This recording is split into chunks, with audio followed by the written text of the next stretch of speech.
Hello and welcome to the You're an Asset podcast. I'm your host, Casey the Dollar, and on this podcast, we find out who is an asset in the financial industry and who is just an ass.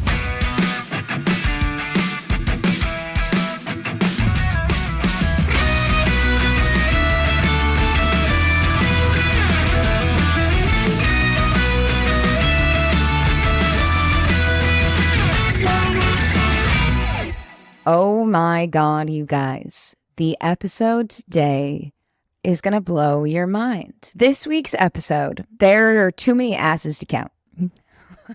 I have illustrations and an audio clip to go along with our story today. Now, this story comes to us from a existing client. Power 3 Financial offers complimentary policy reviews. Now, this might be for somebody who is looking at purchasing a cash value life insurance policy and they want us to review the information they were given by the agent they were working with. But it could also be somebody who has a policy already in force and is wondering if we can look at it, see if it's set up correctly, make sure that it's going to bring value to their life, and then figure out where to go from there. Now, it is very rare that we get a client or a potential client who reaches out with a current in-force policy and we tell them, this looks amazing. I wish it happened more than it does. Because at this point, half of the time that I spend working is spent on helping people with their bad policies that they already have, or trying to help someone understand why they should not purchase the policy that they were presented. Now, this current client that we have, she came to us with an already in force policy. She got it a year ago.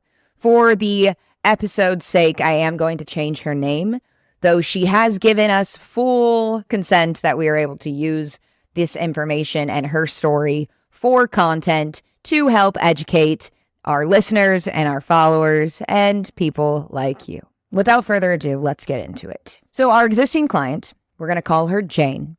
Jane went to a Transamerica agent and was given multiple different financial advisors to work with to help her set up a policy.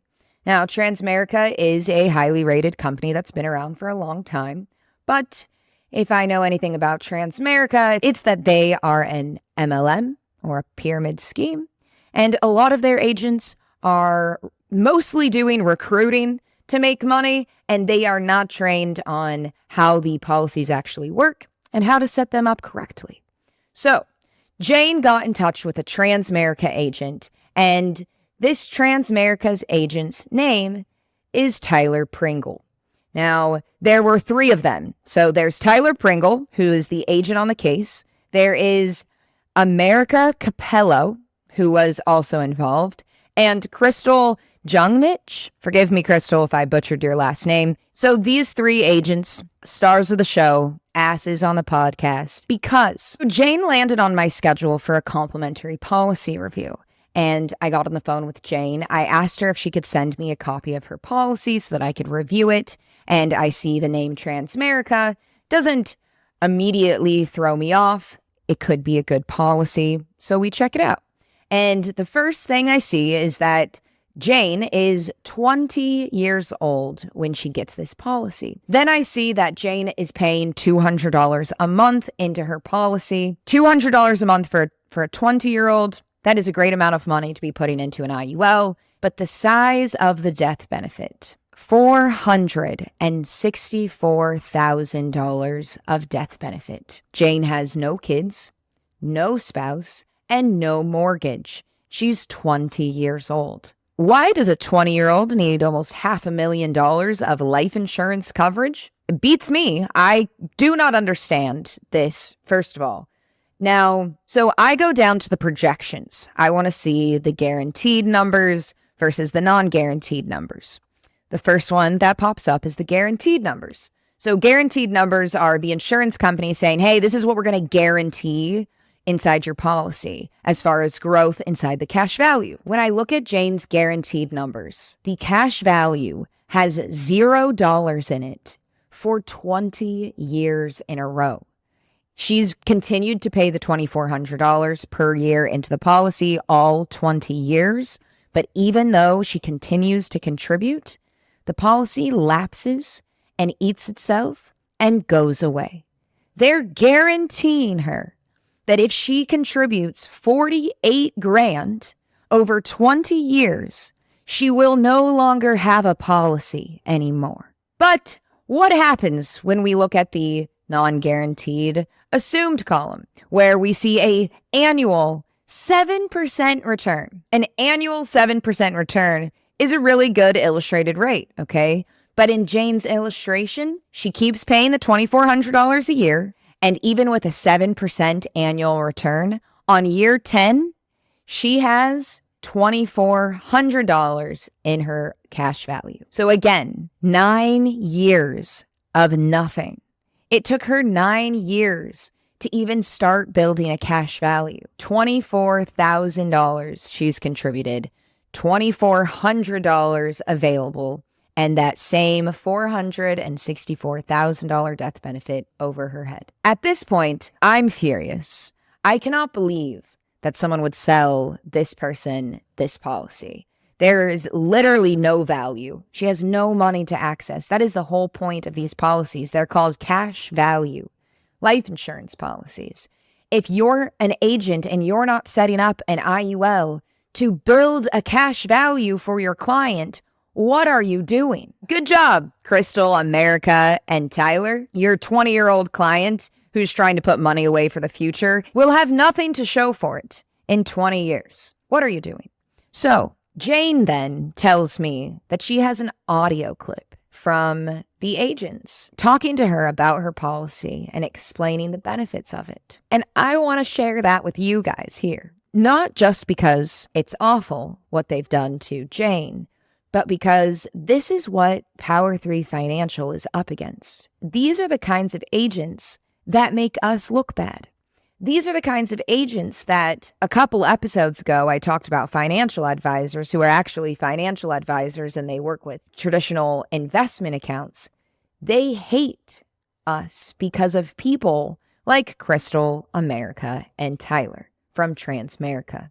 And I absolutely understand why. Power 3 Financial prides ourselves on being as transparent and honest as possible and setting up our clients in a beneficial, valuable policy. And when we see things like this, we completely understand why people think the insurance industry is shit. But that's why we're here. That's why we started this podcast, because of people like this. So let's listen to this audio clip and break it down.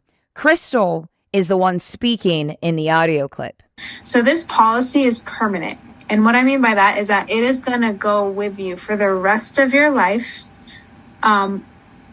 Even if you want to, the only time you'll ever change it is if you're borrowing money from it, or if you want to upgrade to a bigger one, because your income is probably going to increase as you move forward in your career, if that makes sense, right? The more money you make, the more money you save, right? Naturally. So that's probably a change that you might have to make in a couple of years or so. Okay. So Crystal is currently telling Jane that this is a permanent policy, which that's true. That is correct. And that she won't ever change the policy unless she borrows from it or she wants to make it bigger. Well, there are something called guidelines within an IUL. They give you a max contribution amount and a minimum contribution amount. Reminder, Jane is contributing $2,400 into her policy. If we go back and look at the illustration of Jane's policy, the guidelines, the first one, the 7-pay, says that Jane is allowed to contribute a little bit more than $19,900 per year for the first 7 years of her current policy. So Crystal is sitting here explaining to Jane that she might want to make this policy bigger sometime in the future, even though Jane currently is allowed to contribute $17,000 more dollars into her policy. Really, Crystal? Do you have an extra 17 grand laying around that you want to throw at life insurance? Do you know other 20-year-olds that do? Have you seen our economy? Heard any? Do you watch that? No? Okay. Anyway, it pisses me off initially that Crystal is talking about contributing more into this policy because she did not educate Jane from the beginning that she can contribute a certain amount into her policy, which is a lot more than what she planned to contribute. If you're going to educate someone on how much they can fund their IUL, educate them transparently and upfront with the facts that tell them, hey, this is how much you can contribute. And if you ever need to contribute more than that, want to contribute more than that, then we can see about what your options are at that point.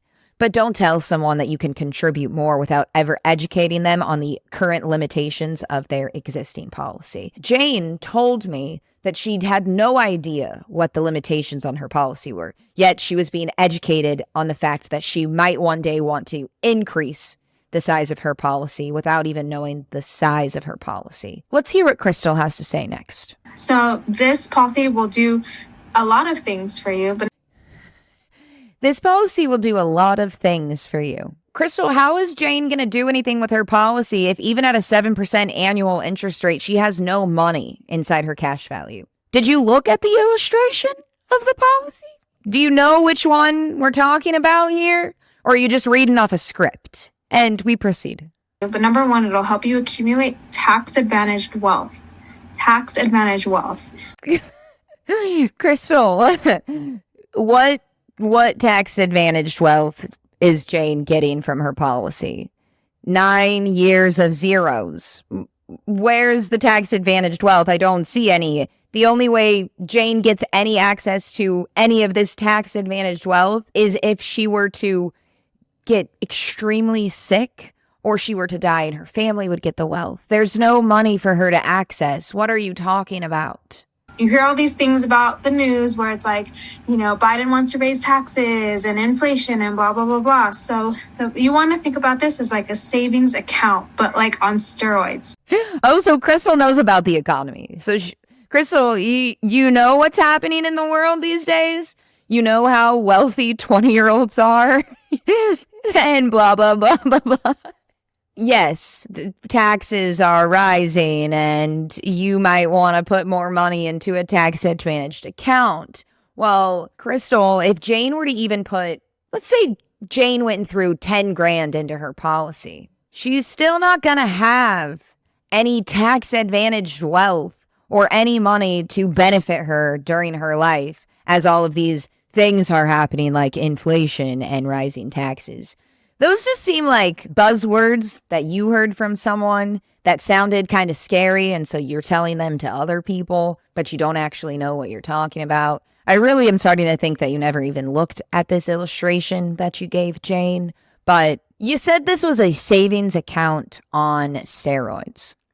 Where's the savings? In the 9 years of $0 in the cash value, does zero mean something differently when you work at Transamerica? An IUL can absolutely be a savings account on steroids, but not the way that you make them, not the way that you guys are setting them up.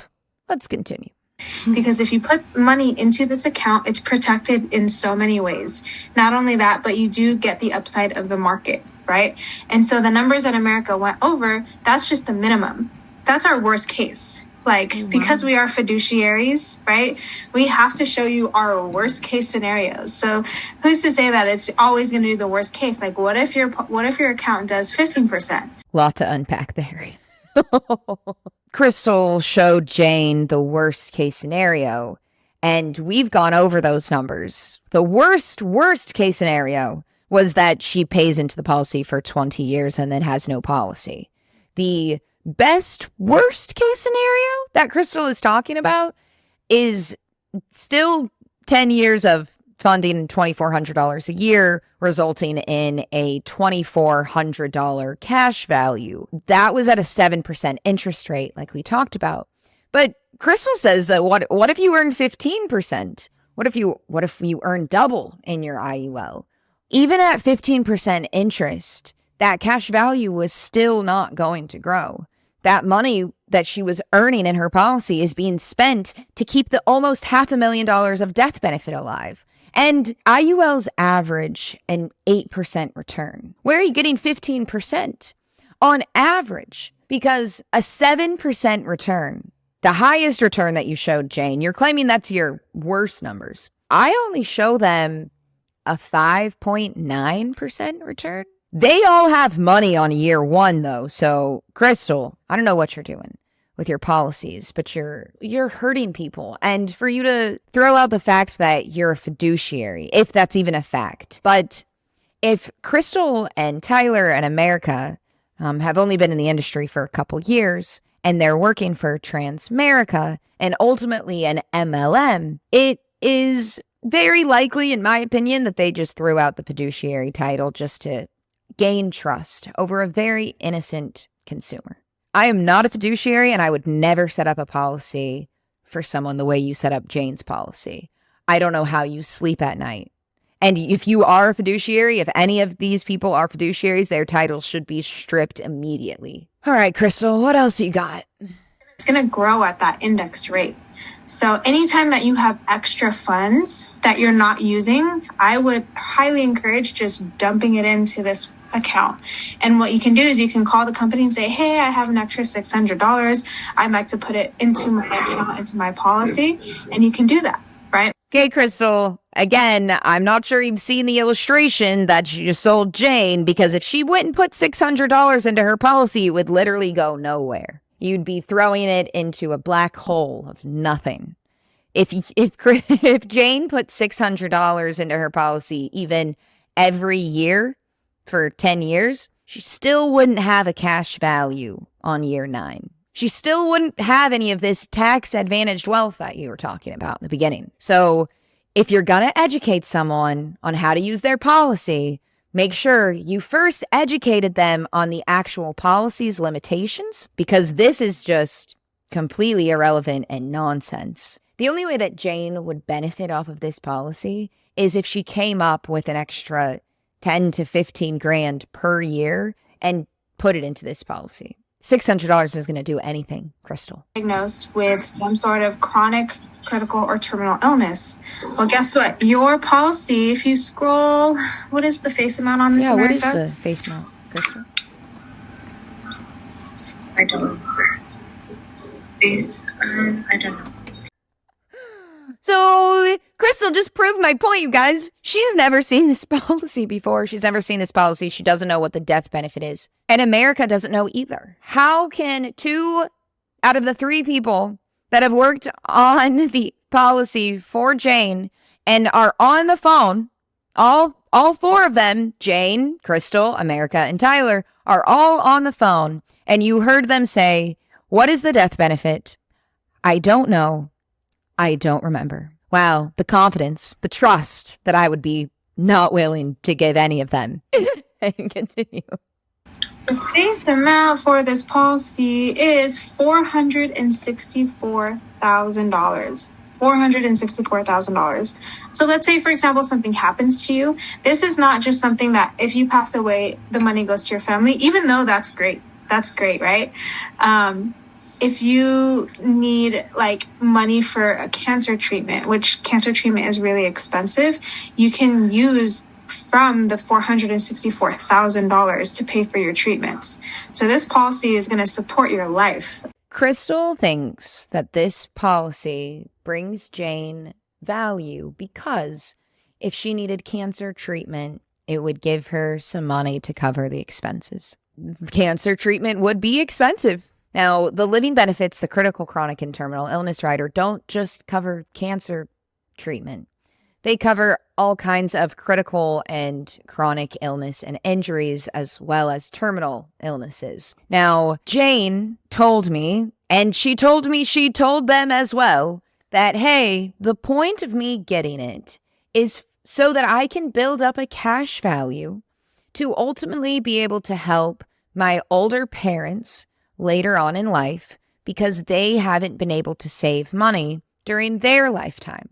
So I wanted to do something nice to prepare for my future, but also to have a emergency savings for my parents in case they need help financially. And not that living benefits are not a beneficial thing to have. I see a lot of value in living benefits for every person. I wish everyone had living benefits. But I'm just making the point that Jane got this policy to build a cash value. She did not ask for $500,000 worth of living benefits in case she were to get sick or injured. Jane did not care about this. And most young people in general, they're not thinking about getting sick or injured. They're thinking about the next 10 years of their financial future. They're thinking about debt that they might take on. They're thinking about needing savings, or they're thinking about helping their family by saving money. None of Jane's priorities for purchasing this policy have been met or heard because she had 3 people supposedly looking out for her.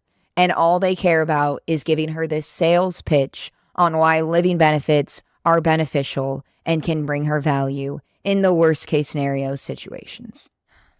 If we go and take a little snapshot of the illustration where Jane is earning 7% annual interest, when she's age 50, she will have contributed $72,000.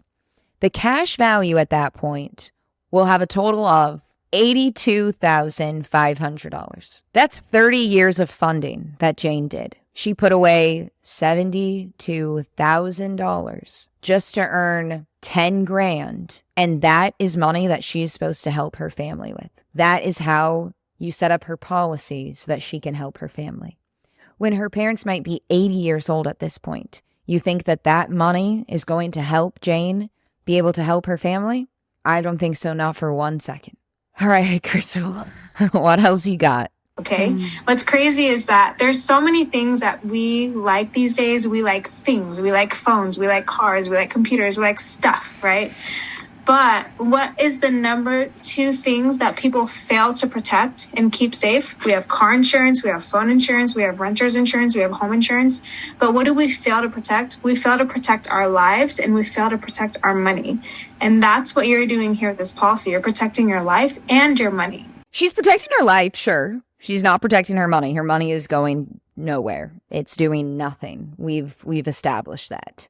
But Crystal, I agree with you that we all like things. I like things. Ryan likes things.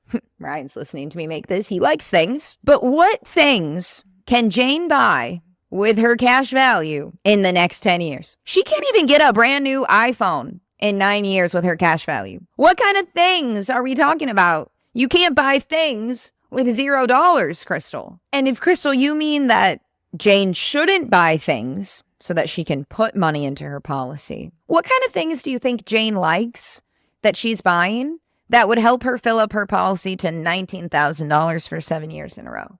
And even if she had extra money and she didn't buy things, like say she didn't go buy a new iPhone for $1,000 and she put that money into her policy, would she have money to buy more things? No, she wouldn't. Jane would still not have anything in her cash value that would help her buy any things. She would have no things and no money to buy things. Crystal is absolutely reading a script. This has got to be the same thing that Crystal tells everybody because it has nothing to do with what she wanted. And if Crystal actually looked at the policy, she could have advised Jane, hey, you need to put $15,000 more into this policy so you can go buy things. Okay, Crystal, what else you got? And so that's why I just want to really make sure you know what it is that you have. This is a beautiful thing that Tyler and America set up for you guys. And just hold on to it forever. Okay? But if the policy doesn't perform, and those worst case scenario projections come true, Jane will literally not be able to hold on to the policy. Forever. She will lose her policy even by trying her hardest. But it grosses me out. I got the chills, the ick of her saying, hold on to this forever, as if that was a very easy thing for Jane to accomplish. The target premium, as in the minimum contribution per year on the policy, right? That you want to be able to contribute this figure into your policy and then overfund it. Jane had a target premium on her policy of $2,900. Jane was set up to pay $2,400. You see, that's a negative $500 difference that Jane is below her target premium, meaning that if Jane only pays $2,400 into her policy for, say, 20 years, the insurance carrier is going to turn around and ask Jane for more money no matter what, because she's not even contributing the target premium inside her IUL contract. This is a contract. And if you don't follow the guidelines, you can't hold on to it forever. And if your agent screws you over and sets you up to pay less than the target premium on the policy, even funding it with the money that you said you were going to fund it with, you won't be able to have the policy forever because people screwed you over. You should never only be paying the target premium on your policy, and paying even less than the target premium. God, that is what the worst of the worst types of insurance agents do to their clients. The worst of the worst, bottom of the barrel tactic right there. And then to go and turn around and say, Jane, hold on to this forever. It's such a beautiful thing. Wow. Okay. Are we going to end on like a good note? Maybe. No. Let's find out. Okay. So I want you to look to America and Tyler as your financial professionals. So let's say, for example, you're thinking about making a huge financial decision, like you want to go buy a home, or you want to go buy a car, or you want to start school and you want to take on a big loan, right? America and Tyler are two highly credible people that you can seek to for advice and say, hey, should I make this move? Is this a wise decision? Do I have money in my IUL account that I can borrow so I can support that decision? She did not. She did not. Oh, okay. So she mentioned starting school and taking out student loans, buying a car, buying real estate. When would Jane be able to do any of those things? When would Jane even have $20,000 in her cash value? When Jane is 40 years old, she will have contributed $48,000, and she will have a cash value of $36,000. Is that when Jane should think about going back to school? I don't think that $36,000 even covers 4 years of a state school. And a down payment for a house when you're 40, because I'm assuming like at 40, maybe you have a partner, maybe you have kids. Is that enough to put on a down payment on a house? Not with 20 years of inflation. So Jane would have to wait until she's 40 to be able to buy a very average Honda. 20 years of funding her policy. Again, Crystal, did you look at this policy? I really doubt it. And then to say that, Jane, you can go talk to America and Tyler anytime. They're your financial professionals. They're here to help you make these big decisions. Well, guess what? Fun fact. Tyler Pringle and America Capello are no longer licensed in the industry. So they are no longer financial professionals for Jane to reach out to. Funny how that works. We couldn't even find an active license for Crystal. It seems like Crystal's only job these days is that she's an admin for a financial services company, and she just sets people up with appointments. It worries me that Crystal is giving financial advice at all when she does not have an active license. As far as we can tell, Crystal's license expired in January of 2022. This phone call was made in August of 2022. Ryan just did a quick fiduciary check on America, Crystal, and Tyler, and nothing comes up. Let's see how Crystal proceeds from this one. Because if you properly fund this for 12 years and even put extra, you might have the liquidity to take that money and put it towards your first home. Did you know that? 12 years. 12 years if you continue funding your policy, put in a little extra, those are Crystal's words, a little extra. By year 12, you might have money to go and make one of those purchases. Let's go look at what year 12 said for Miss Jane at a 7% interest rate. On year 12, Jane will have $9,500. That might cover a semester. Probably not even. That's not going to cover a car. And you cannot put a down payment on real estate. And a little extra. Okay, so she did say, a little extra if you want to fund the policy a little bit more. What is a little extra to you, Crystal? Because your $600 example, that's a little extra, but it's not going to do anything. Unless you're saying a little extra, like just, a little extra here, 10 grand there, 20 grand over here.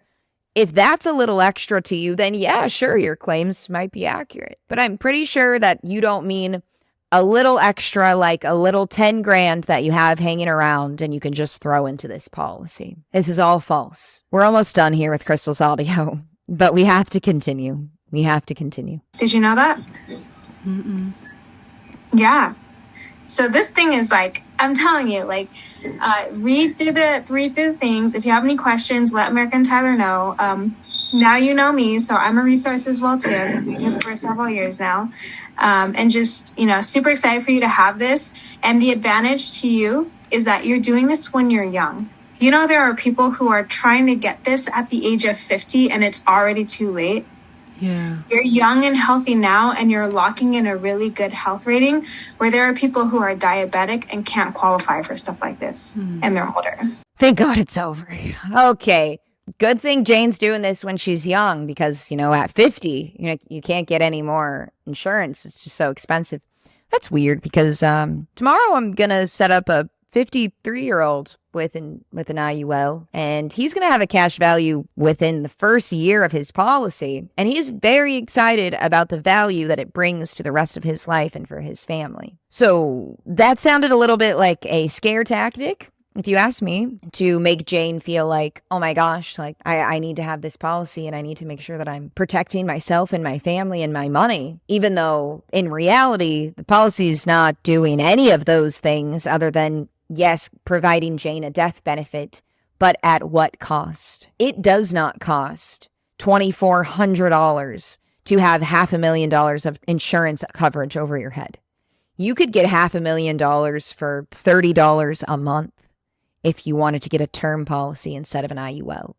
So what exactly are we trying to scare Jane into doing that is good for her? The logic is lost on me. Jane is a 20-year-old who wants to set money aside for her future and to help her family. This policy accomplished none of those things, and then to end the call by reminding her that other people in different situations or different ages wouldn't be able to get this same policy that she's getting. It's just not true. Majority of our clients at Power 3 Financial fall in the ages 35 to 55. Jane is ahead of her time, ahead of her generation by even wanting to get an IUL, by even thinking about life insurance. And you went and you did her so dirty that I'm having to blast it all over social media. We're blasting it all over the podcast. So a message to the listeners, make sure you look over your illustration before you sign on the dotted line.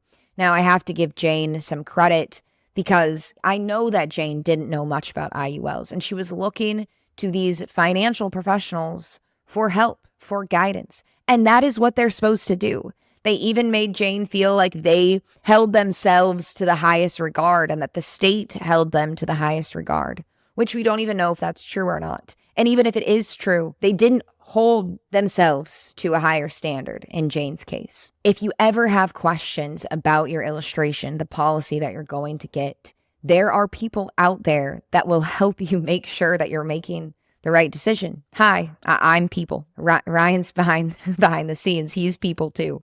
Everyone at Power 3 Financial, that is what we do. If you need help with your current policy, a policy you're thinking about purchasing, please reach out to us. We would be happy to help you make sure that you're making the right decision. And if you're not, we can help you figure out what the right decision is. Now, as far as Jane goes, Jane is in the process of canceling this policy. She is working with Transamerica as we speak, and we will be setting her up with a brand new IUL from a different carrier where she still continues to pay $200 a month. But guess what the size of that death benefit's going to be? $50,000. And in 10 years, Jane will have contributed $24,000. And guess how much she'll have in her cash value? At least $24,000. Jane will have a minimum annual contribution of something less than $500, meaning that if life ever happens and she can't contribute her $2,400 for that year, all she has to do is contribute $500, and she's in good standing with her policy. Now, Jane is not going to get any of her money back from canceling her policy. She had it for a year. The insurance company held that death benefit over her head and promised to pay it out if anything happened to Jane. and there's nothing for her to get back, unfortunately. Jane is okay with that because it means that she's going to know where her money is going now. Now she's going to have a policy that's actually going to accumulate a cash value within the next 12 months. And she feels like she has a better understanding of what her money's doing, how it's working, and where it's going. She can actually see it this time. And that makes Jane feel a whole lot better. There was no fancy sales pitch to go through, no talk about purchasing things. So if you're like Jane and you need help with your policy, or you just need help making sure you purchase the right one, Power 3 Financial is your place to go. You can reach out to us, www.power3financial.com. Myself, Ryan, and McCall are the 3 agents who work for Power 3 Financial. If you get in contact with any of us, you will be in good hands. Okay, what an episode, you guys. I hope you had fun listening. I hope you learned a lot. I hope you know what to look out for. The insurance industry itself is full of people like Crystal, America, and Tyler. And it is hard to know who to trust when it comes to purchasing a cash value life insurance policy. The information on how they're supposed to be set up is not readily available. And agents like myself and Ryan and McCall from Power 3 Financial, we are up against some of the worst kinds of people in the world that are only looking out for themselves and are only doing this for their own benefit. So do your research, listen to the podcast, go find me on TikTok at Casey the Dollar and watch my videos. Reach out to us if you need more information. Put sunglasses emoji in the comment section if you think I'm an asset, or put 3 peach emojis for our 3 asses of the show and an extra one for Transamerica. This is honestly the result of Transamerica and their business model of recruiting. This has been the You're an Asset podcast, where we find out who is an asset in the financial industry and who is just an ass. Thanks so much for listening. See you next week. Bye.